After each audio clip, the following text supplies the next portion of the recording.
기도할까요? 나와 내 백성이 무엇이기에 이처럼 즐거운 마음으로 드릴 힘이 있었나이까?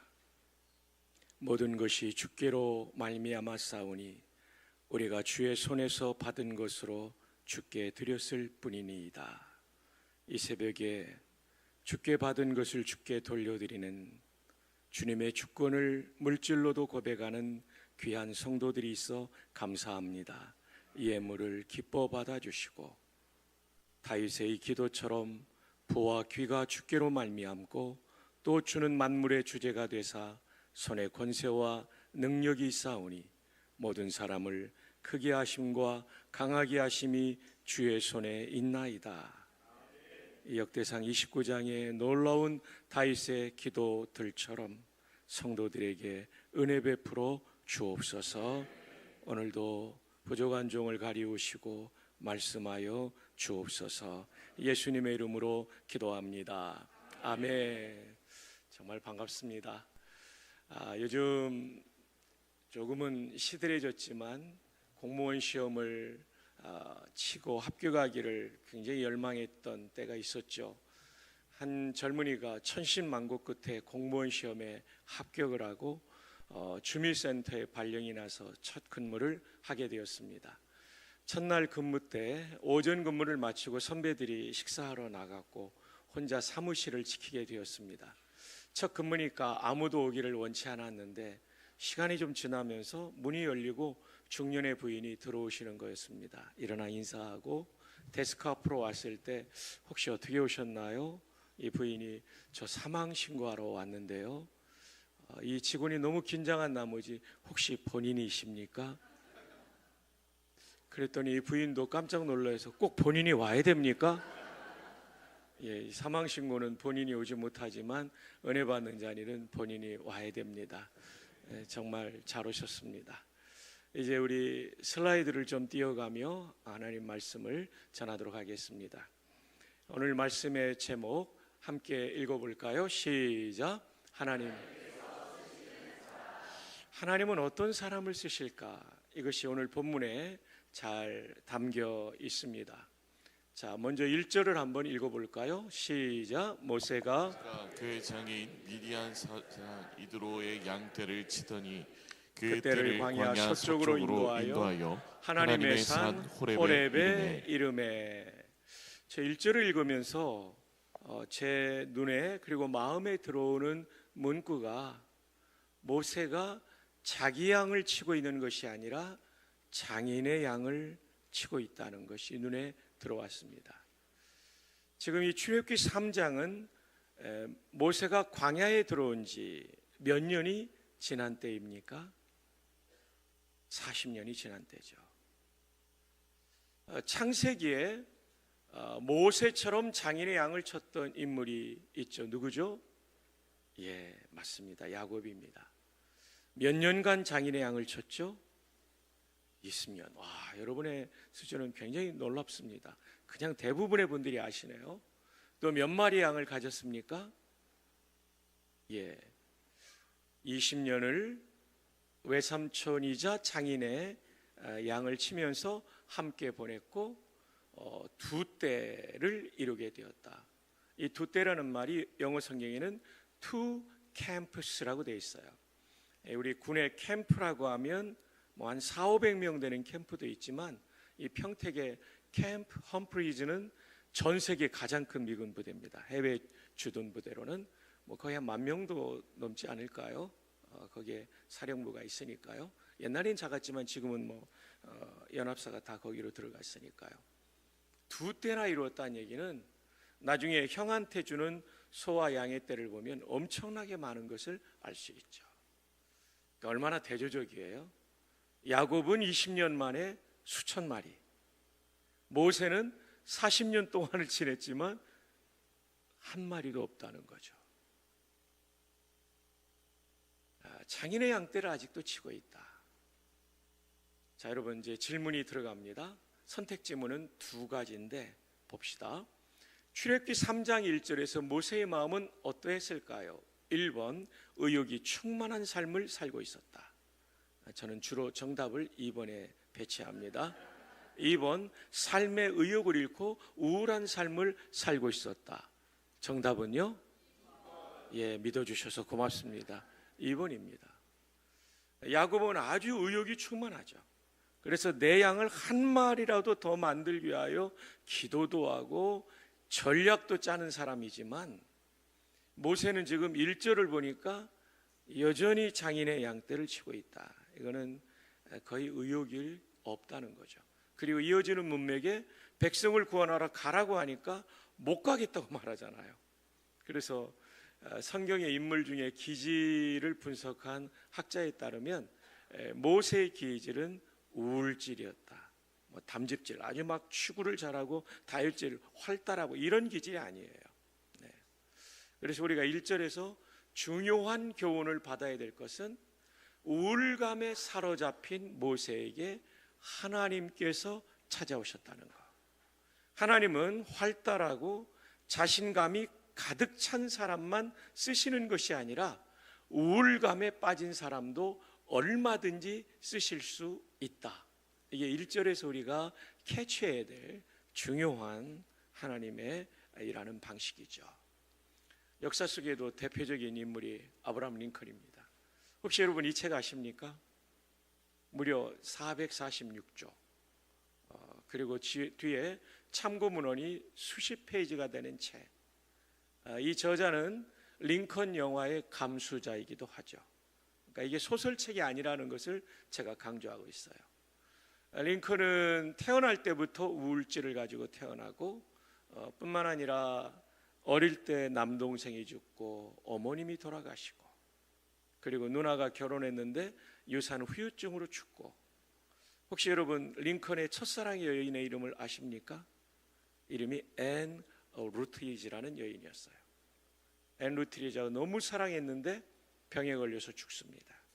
스프링필드에 살 때인데 앤을 묘지에 묻고 돌아오는데 비가 오니까 앤은 얼마나 추울까.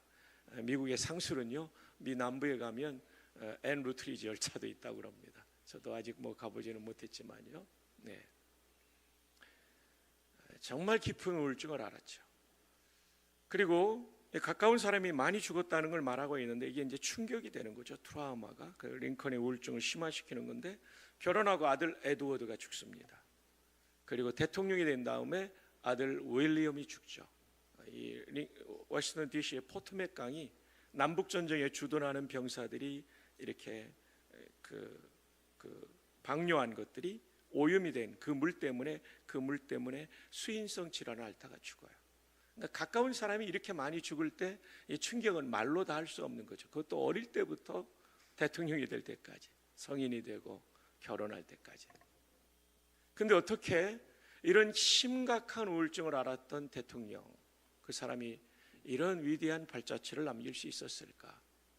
조금 더 링컨의 우울증을 설명하면, 링컨은 자기의 저작전집에 그런 얘기를 써요. 일기에 보면은 권총을 차고 스프링필드의 숲에 들어갈 때 나 자신을 쏠까봐 두려웠다.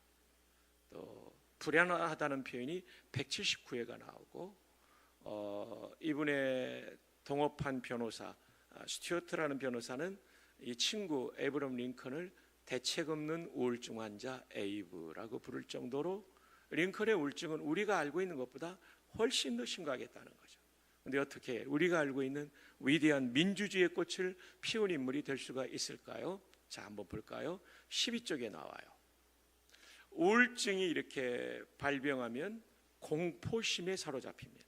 어떤 공포심이냐면, 나는 쓸모없어, 나는 아무것도 할 수 없어, 죽어야 돼, 이런 공포심이 일어나게 돼요.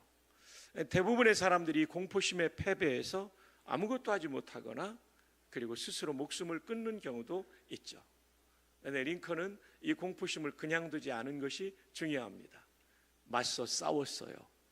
어떻게 맞서 싸웠냐가 중요한데 잠시 후에 말씀드리죠. 그리고 마침내 이 공포심을 초월하고 승리했기 때문에 우리가 아는 에이브럼 링컨이 된 것이죠. 자, 그러면 중요한 것은 어떻게 싸웠는가 하는 교전의 방식이죠. 첫 번째로는 326쪽에 보면, 내 인생이라는 배의 선장은 내가 아니라 하나님이시라는 믿음이에요. 이건 우리 교단이 갖고 있는 개혁신학과 일치하죠. 하나님은 우리의 왕이고 절대 주권자이시다. 근데 폭군이 아니라 가장 선한 왕이 되셔서 우리를 가장 좋은 길로 인도하신다는 이 사실 우리의 인생을 내가 책임진다고 하면 얼마나 힘들어요. 저도 이 학령 인구가 급감하는 시대에, 그리고 기독교 후기 시대에 이 총신대학 총장이 된다는 게 굉장히 부담이 있죠. 근데 그것을 이기는 방식은 다른 게 없어요. 새벽 기도하면서 우리 대학생들과, 신대원은 좀 멀어서 제가 대학생들과 새벽 기도하는데, 하나님께서 우리의 왕이시다. 그리고 하나님이 책임져 주신다. 나의 책무는 왕이신 하나님의 통치를 잘 받으면 된다. 이 믿음이 이렇게 마음속에 일어날 때마다 모든 짐들을 극복할 수 있어요. 링컨이 우울증을 이긴 가장 중요한 것은 내 인생이라는 배의 선장은 내가 아니고 하나님이시다. 여러분의 인생도 여러분이 책임지려고 하지 마세요. 선장이신 하나님이 책임져 주실 것입니다. 이 믿음이 이 새벽에 우리가 꼭 가져야 될 믿음이에요. 그럼 하나님은 선장이시고 나는 뭡니까? 이 배에 뚜렷한 임무를 가진 선원이다. 이렇게 이 책에 말해주고 있어요. 하나님이 선장이니까 나는 그냥 인생을 즐기고, 이게 아니라는 거죠. 임무를 가진 선원. 그게 링컨에게는 미국의 민주주의, 흑인들에게도 인권이 있고 하나님의 형상이 있고 그들을 인간적으로 대우해야 된다는, 말하는 짐승이 아니라 그들도 인간이라는 이 인권에 대한 중요한 사상, 이것이 그의 선언으로서의 임무였던 것이죠. 보배로운 성도 여러분, 여러분은 여러분의 인생의 선장이 아닙니다. 하나님이 선장이시고 여러분에게 주신 소명을 따라 직업은 다 다르지만 그 삶의 현장에서 하나님께서 이루기를 원하시는 그 소명을 이루는 훌륭한 선원들이 되기를 주님의 이름으로 축복합니다. 두 번째로는 기도였습니다. 오늘 여러분이 이렇게 나와 기도하는 게 얼마나 중요합니까? 링컨은 우울증 환자로서 전쟁 상황의 대통령, 총사령관이었죠. 대통령이니까요. 근데 링컨의 군대는 훨씬 더 강력하고 병력이 많았지만 남군에 패전할 때가 많았죠. 이 남북전쟁의 분수령이 되는 우리의 낙동강 방어선 전투 같은 것이 그 유명한 국민에 의한 국민을 위한 정부라는 그 명연설을 한 게티스버그 전투, 이 전투의 승리, 이것은 남북전쟁의 승패를 가름하는 정말 중요한 전투였죠. 그 승리 후에 그 짧은 명연설을 링컨은 하게 되는 거죠. 근데 이 게티스버그 전투를 앞두고 사실 링컨은 굉장히 불안했어요. 왜냐하면 그 앞에 전투에서 패전했거든요. 그 전투의 이름이 찬슬러빌 전투입니다. 찬슬러빌 전투는 북군이 더 많은 병력을 가지고도 남군에게 패전했어요. 왜냐하면 남군에게는 명장 로버트 리가 있었기 때문이죠. 로버트 리는 정면으로 북군을 상대해서는 이길 수 없다. 찬슬러빌 전투에서. 그래서 강력한 우회기동을 통해서 보다 약한 북군의 후미를 공격함으로 북군을 괴멸시킵니다. 이 전투 다음에 게티스버그 전투예요. 여기서 밀리면 끝나는 거예요. 그러니까 우울증 환자가 얼마나 부담스러웠을 거예요. 근데 이 책 326쪽에 보면 그런 얘기가 나옵니다. 게티스버그 전투를 앞두고 마음이 너무나 무거웠는데 하나님께 기도를 드리니 달콤한 위안이 내 마음에 밀려왔습니다. 기도를 통해 위로받고 용기를 얻어서 우울증 환자가 전쟁 상황에 대통령 임무를 잘 감당했던 것이죠. 여러분, 기도는 놀랍습니다. 들어올 때는 죽을 맛인데 나갈 때는 진짜 기도하면 살맛으로 나가는 거죠. 이번 특세의 남은 기간 동안, 우리 일생의 기도의 시간이 우리를 하나님 편에 서게 하고 하나님께서 주시는 영적 부흥과 소생과 용기를 경험하는 은총의 시간 되기를 주님의 이름으로 축복합니다. 마지막 세 번째로는 성경 말씀입니다. 329쪽 윗부분에 기도가 나오고 아랫부분에 성경 말씀이 나와요. 역시 전쟁 상황이 좋지 않아서 링컨이 힘들어하는 장면이 여기에 나오는데요. 영부인실에 대통령이 들어가는데 비서관인 엘리자베스 캐클리가 청소하고 있었어요. 그가 묘사한 링컨의 모습은 링컨의 얼굴은 어두웠고 큰 키에 느릿느릿한 걸음으로 영부인 방으로 들어오고 있었다. 그러면서 하는 말이 전쟁 상황이 좋지 않아. 그리고 카우치에 털썩 주저앉으면서 두 손으로 얼굴을 감쌀 때 어린아이가 힘들 때 보이는 모습처럼 측은해 보였다. 그리고 잠시 후에 대통령은 긴 팔을 뻗어 작은 탁자 위에 있는 성경을 집어들었다. 성경을 읽기 시작했고 나는 청소를 시작했다.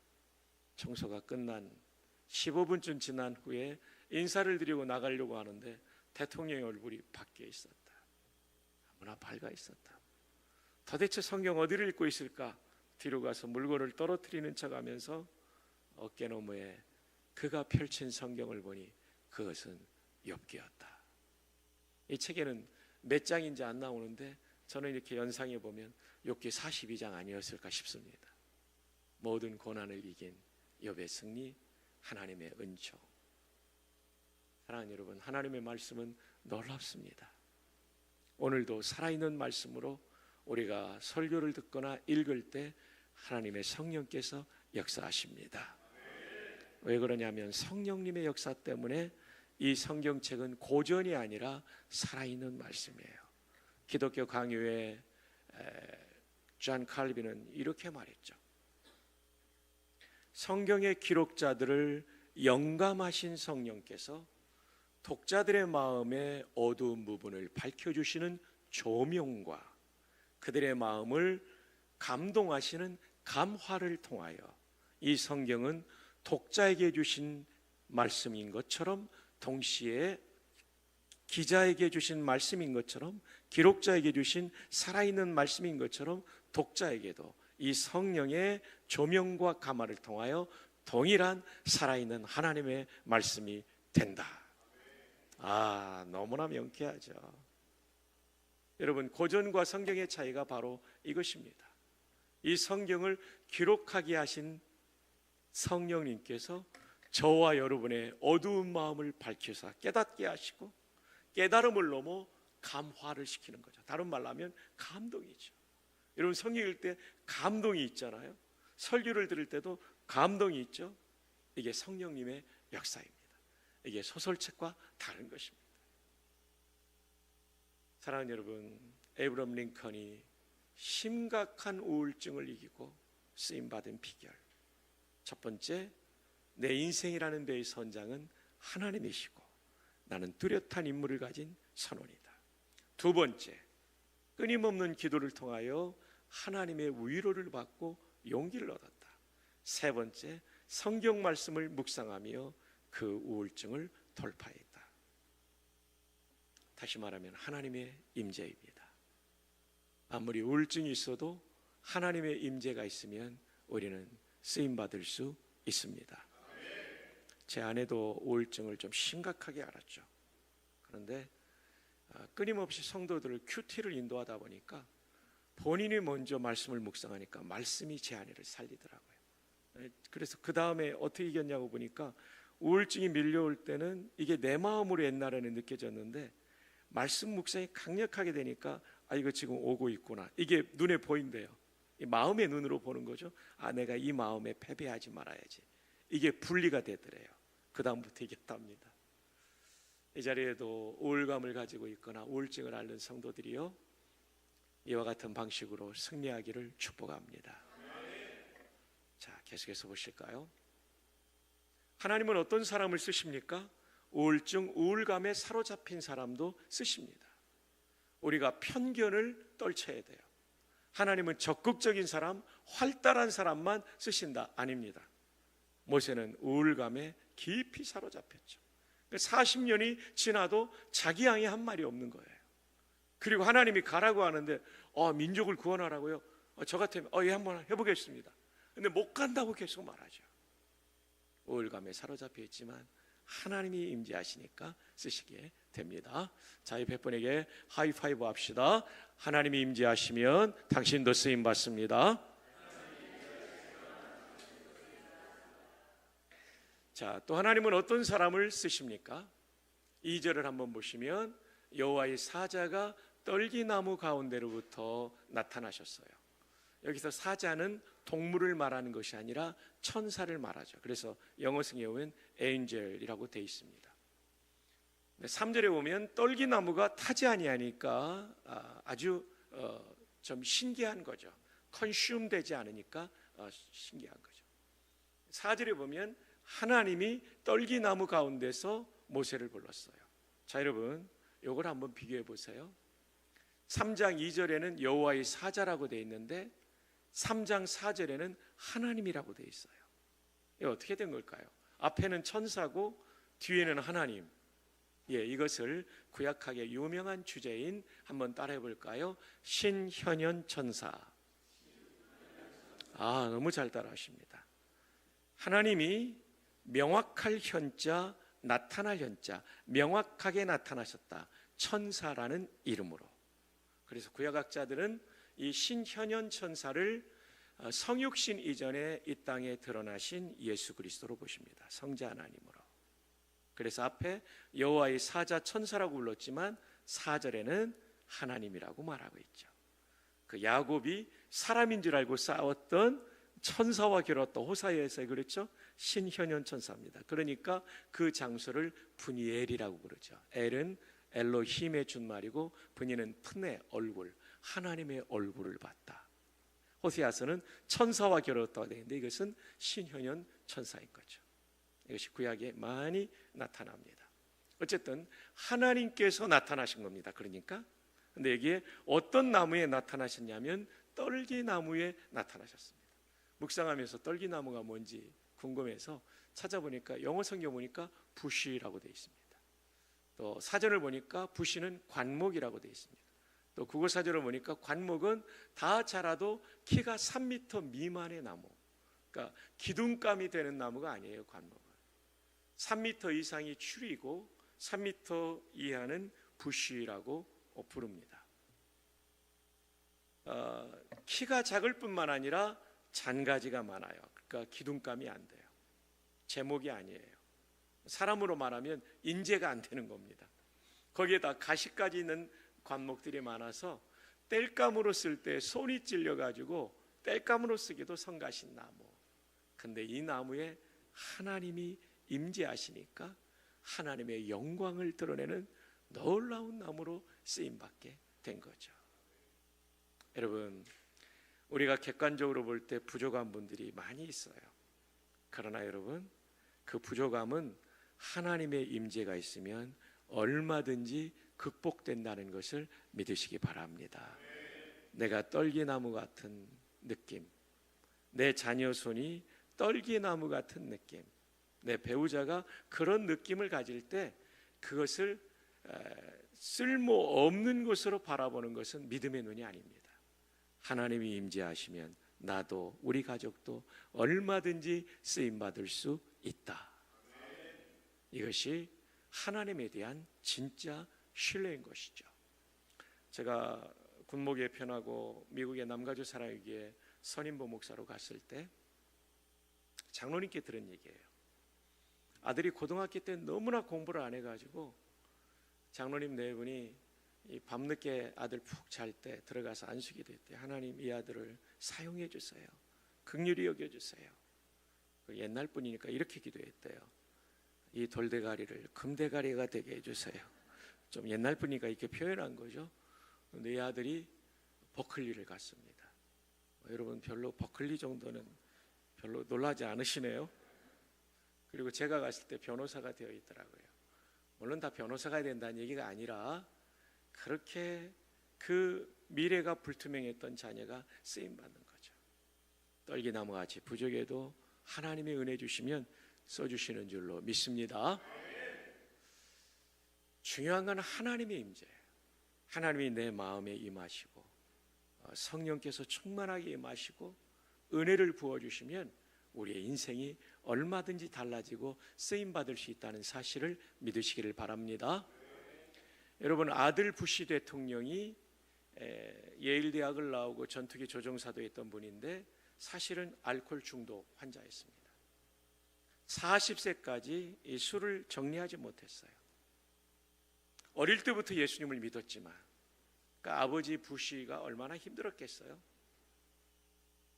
근데 그 40세 때 이 텍사스 분들인데 동부의 메인주로 가족 휴가를 떠났을 때 빌리그램 목사님이 그 집에 찾아와요. 그리고 빌리그램 목사님과 이 아들 부시가 1대1로 만나 영적인 나눔을 하다가 정말 인격적인 하나님을 만나는 거죠. 신학에서 인격적이라는 말은 지식과 감정과 의지를 가진 존재를 인격적 존재로 말하죠. 그러니까 윤리적으로는 인격적이다 할 때는 정말 사람을 존중하고 도덕적인 사람이라는 뜻이지만, 신학에서는 지식, 지성과 감성과 의지를 가진 존재, 하나님이 인격적이시고 하나님의 형상으로 만들어진 우리가 인격적이고, 또 천사도 인격적이고, 그리고 타락한 천사인 사탄, 마귀, 귀신, 줄여서 사마귀도 인격적이죠. 자, 어쨌든 우리가 인격적 신앙이란 이런 거예요. 지식적으로 하나님 말씀을 아는 거예요. 그 다음 감성적으로는 이 말씀을 읽으면서 내 마음속에 하나님 나를 구원해 주시니 감사합니다. 저도 이 은혜 앞에 하나님을 사랑합니다. 이게 인격적 신앙의 두 번째. 자, 이 두 번째 감성의 신앙을 좀 더 설명한다면, 기도할 때 우리 마음속에 이 감사와 기쁨과 하나님을 향한 사랑, 찬양할 때 하나님의 은혜에 대한 감사와 사랑의 마음이 있을 때 인격적 신앙의 두 번째 요소예요. 세 번째 요소는 의지입니다.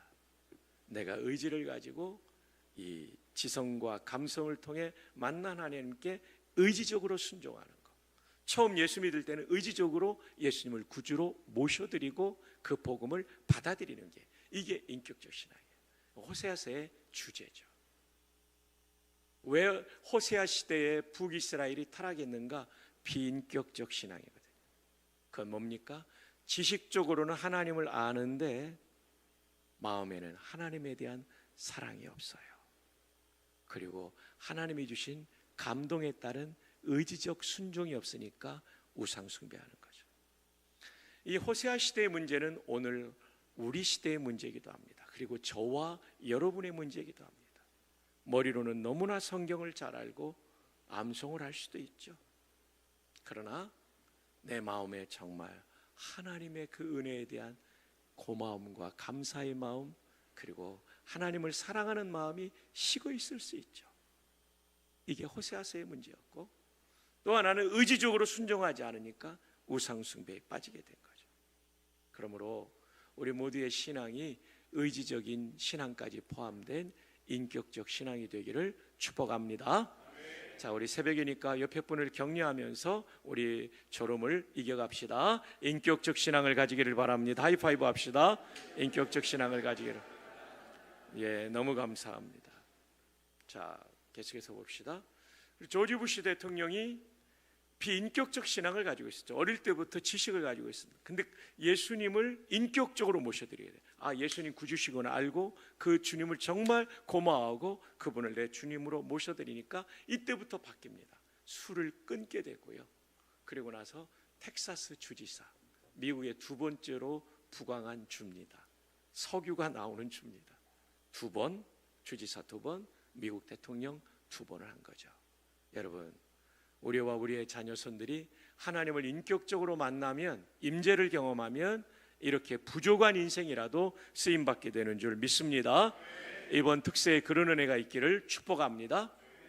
자, 여러분, 황소물이 불스헤드라는 걸작입니다. 파블로 피카소의 작품이죠. 런던 경매시장에서 3천만 달러에 팔렸습니다. 여러분은 3천만 달러에도 별로 안 놀라시네요. 저도 그 정도는 있어요, 뭐 이렇게 생각하시는 것 같아요. 근데 이 어마어마한 걸작품이 뭐로 만들어졌냐면, 쓰레기장에서 주워온 폐자전거. 뭐 저거 몇 달러 하겠습니까? 자전거 안장에 가죽을 벗기고 이 철판으로 된 안장을 세우고 그 핸들바를 이렇게 용접한 게 전부예요. 다른 거 없어요. 이것뿐이에요. 이것뿐. 제가 만들었으면 이건 뭐 누구도 주목하지 않고 누가 사가기는 하겠어요? 안 사가죠.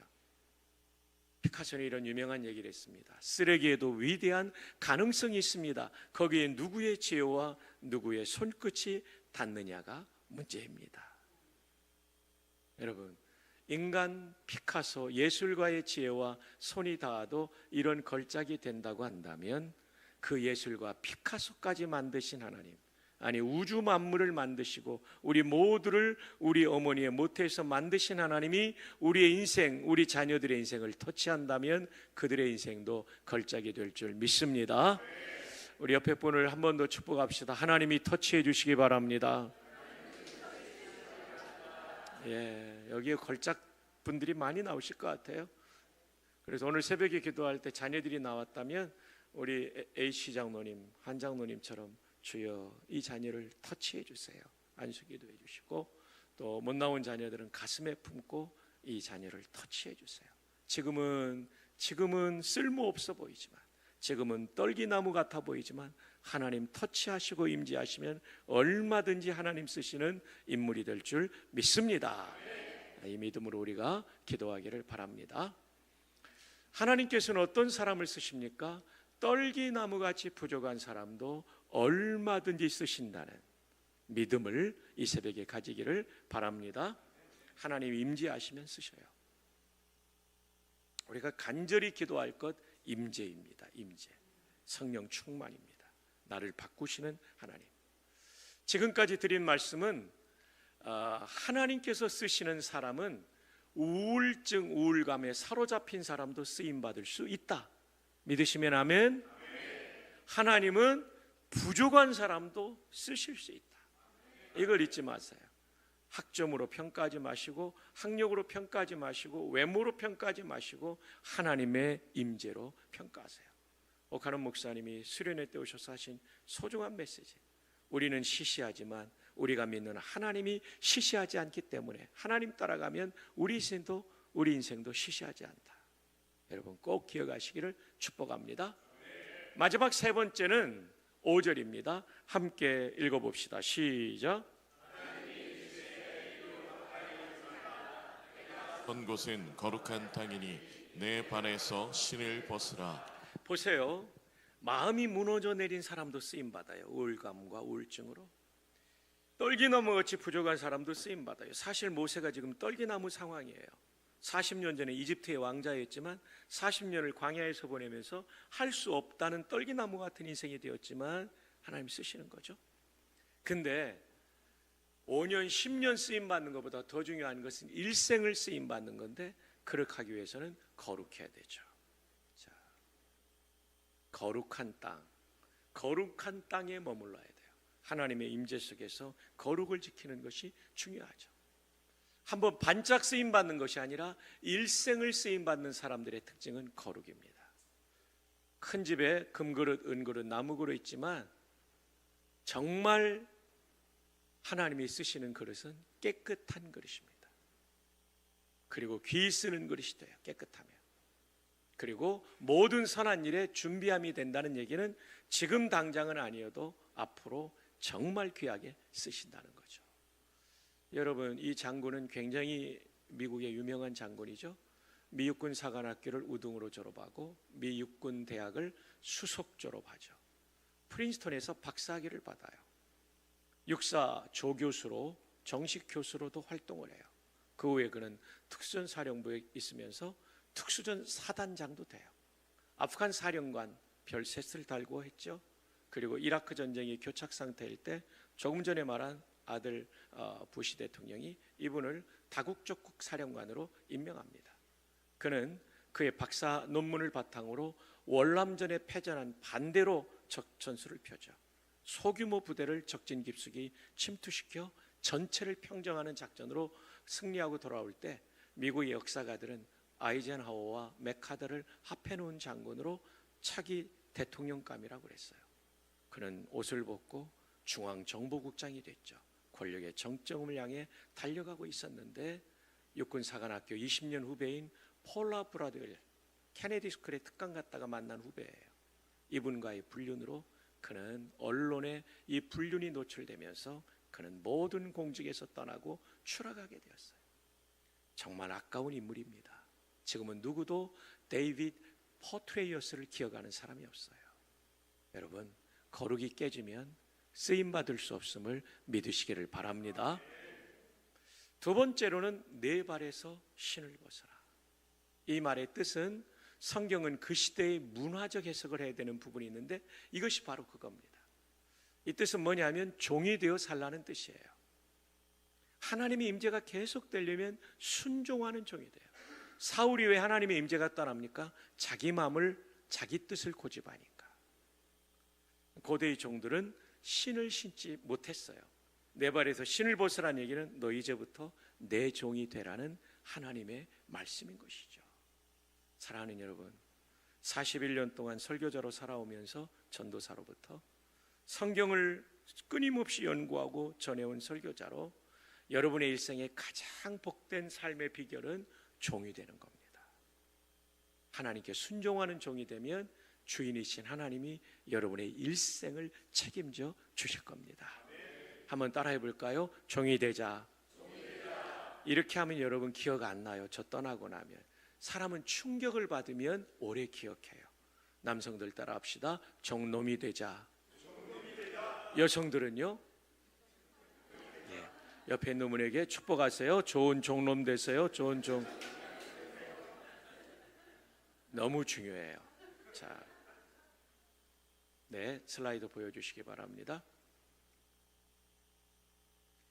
여러분, 제가 암송하는 이 말씀, 이스라엘 하나님 여호와여, 위로 하늘과 아래로 땅에 주와 같은 신이 없나이다. 주께서는 온 마음으로 주의 앞에 행하는 누구에게요? 종들에게 언약을 지키시고 은혜를 베푸시나이다. 여러분, 하나님의 은혜 받고 싶으세요? 종으로 살아야 돼요. 이게 솔로몬 왕의 기도라는 것을 잊지 마십시오. 성전 봉헌 기도예요. 이어지는 기도에 아버지도 주의 종이라고 부릅니다. 대왕이라고 부르지 않습니다. 3번, 자기를 향해서도 종이라고 불러요. 이게 솔로몬과 다윗이 가장 융성했던 때의 신앙의 태도입니다.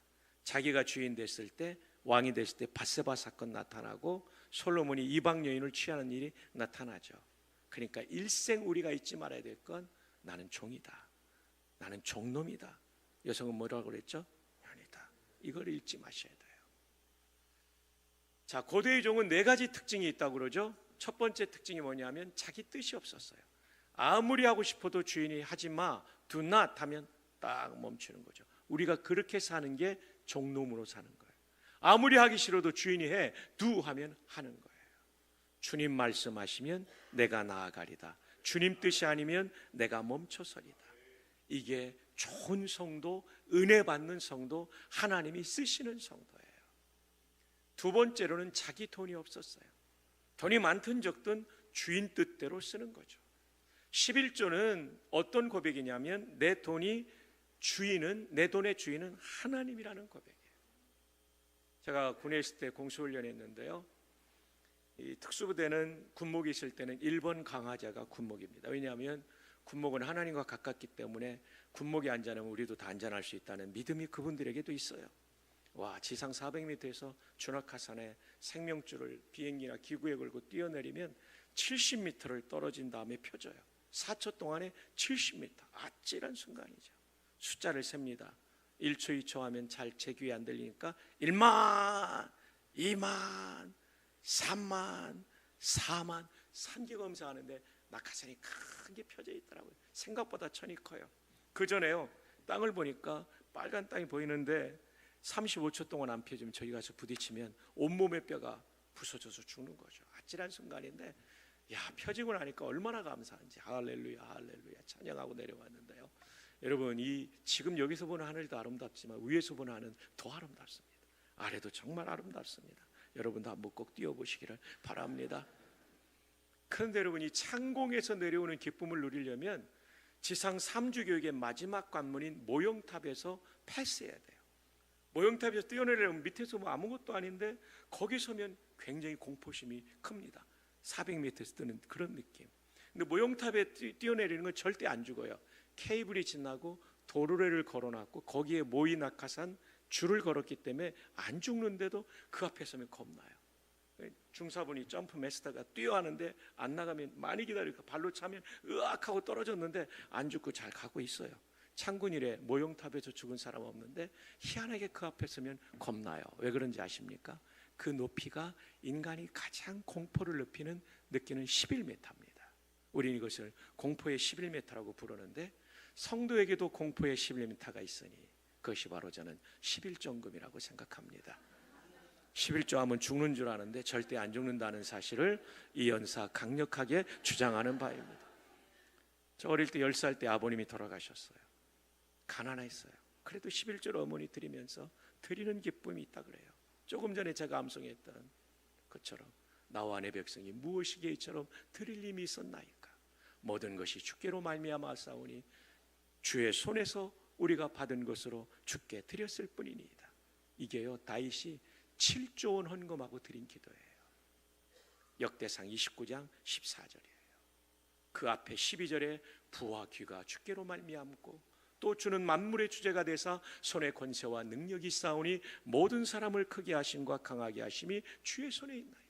내가 오늘 이만큼 누리고 있는 것이 주님으로부터 왔다는 고백이 있으니까 드릴 수 있는 거죠. 11조 부분이 아직 정리되지 않은 성도가 있다면 여러분 꼭 하세요.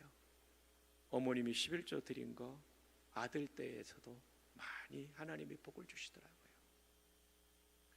자, 이제 세 번째는 자기 자녀가 없었어요. 내 자녀도 주인 뜻대로 하는 거예요. 여러분 자녀가 총신대학교 신학과나 신학대학원을 가려고 할 때 말리지 마십시오. 목회는 쉬운 것은 아니나 정말 영광스럽습니다. 저를 통하여 구원받은 그 3천여 명의 장병들, 제가 세례준 사람들이죠. 자살할 사람이 자살하지 않게 되는, 이혼할 가정이 회복되는 이런 놀라운 은혜, 이건 정말 목회의 영광입니다.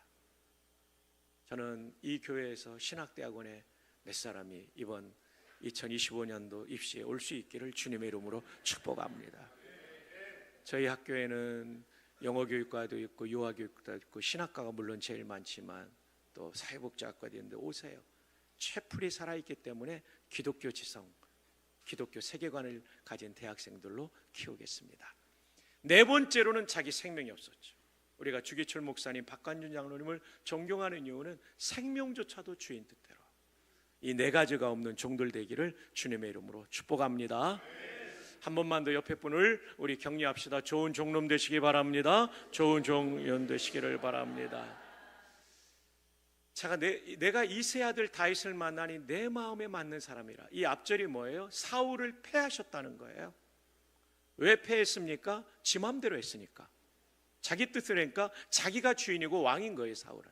다윗은 좀 부족해도 하나님 마음에 맞는 사람이라. 이 영어성이 어떻게 되어 있냐면 A man after my own heart. 하나님 그분 자신의 마음을 after 따라간다는 거죠. 길 가다가 after you please 하면 먼저 가세요. 제가 당신 뒤에 따라간다는 것이 after you잖아요. 이걸 대입하면 after my own heart라는 얘기는 다윗이 하나님 마음 따라간다는 거예요. 종이죠, 종. 그러니까 쓰신 거예요. 근데 앞문장의 중요한 것은 I have found David son of Jesse. 이세 아들 다윗을 만나니, 우리말에는 이런 현재 완료 이런 게 안 나타나지만 영어에는 나타나잖아요. 다윗을 한 번만 본 게 아닙니다. 그 어릴 때 베들레헴 초장에서 양을 칠 때 그의 하나님의 경외, 양 한 마리를 아끼는 그 마음, 사자의 입에서, 곰의 입에서 그 양 새끼를 빼앗아오던 그 충성, 하나님이 I have found David 본 거예요. 사울왕이 죽이려고 할 때도 기름 부은 자를 죽이지 않고 옷자락만 베었던 I have found David 보신 거예요. 그 시련의 골짜기를 걸어가면서도 하나님을 찬양하는 시편을 지었던 그를 보신 거예요. 그 눈물의 골짜기. 여러분, 제가 요즘 시편을 암송하는데 기가 막힌 일이 많아요.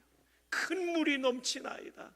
내가 설 수 없는 수렁에 깊이 빠져들고 있습니다. 내 원수가 얼마나 많은지. 이런 아픔 가운데도 그는 하나님을 찬양하고 기도한 시편을 기록하지 않습니까? I have found David. 법외로운 성도 여러분, 특별히 우리 부목사님들에게 제가 저의 목회적 후배로서 권면드리고 싶어요. 여러분이 오늘의 목회가 내일의 목회를 결정해요. 하나님이 여러분을 과거부터 지금까지 보시고 앞으로도 보실 거예요. 담임 목사님 앞에서 최선을 다하지만 더 높으신 하나님을 경외한다면 여러분을 멋지게 쓰실 줄로 믿습니다. 우리 모두 하나님 앞에 사시기를 바랍니다. 뭘로 산다고요? 종놈으로. 와, 우리 장로님 너무 크게 따라해 주셔서 너무 고마워요. 강사를 이렇게 도와주시다니요. 예, 종놈으로, 종년으로 우리가 사는 겁니다. 여성들 혹시 실례가 됐다면 양해해 주십시오. 결론입니다. 하나님께서 어떤 사람 쓰시느냐? 우울증, 우울감이 있어도 하나님의 임재, 은혜 받으면 우리 쓰임 받을 수 있습니다. 떨기나무같이 부족해도 하나님 쓰십니다. 지금 여러분의 상태, 여러분의 실력 이런 거 매이지 마십시오.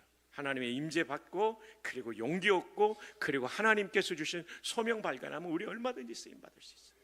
그런데 한 번 쓰임 받는 것이 아니라 지속적으로 쓰임 받으려면 거룩해야 돼요. 목회자도 거룩이 깨져서 중도 하차한 분들, 정말 제일 제가 안타까운 분은 정말 한국의 상징적인 설교자가 보수와 진보 사이에서 설교할 수 있는 유일한 후배가 무너졌을 때 너무나 마음 아파요. 너무 마음 아팠어요. 우리가 일생 저와 우리 담임 목사님과 우리 부목사님들 거룩을 잘 지키기를 바랍니다. 그리고 데이비드 포트레이처럼 우리 평신도 또 거룩이 깨지면 끝납니다. 우리 모두 거룩하기를 바랍니다. 가정을 순전하게 지키기를 바라고요. 내 아내, 내 남편에게 충성하기를 바라고요.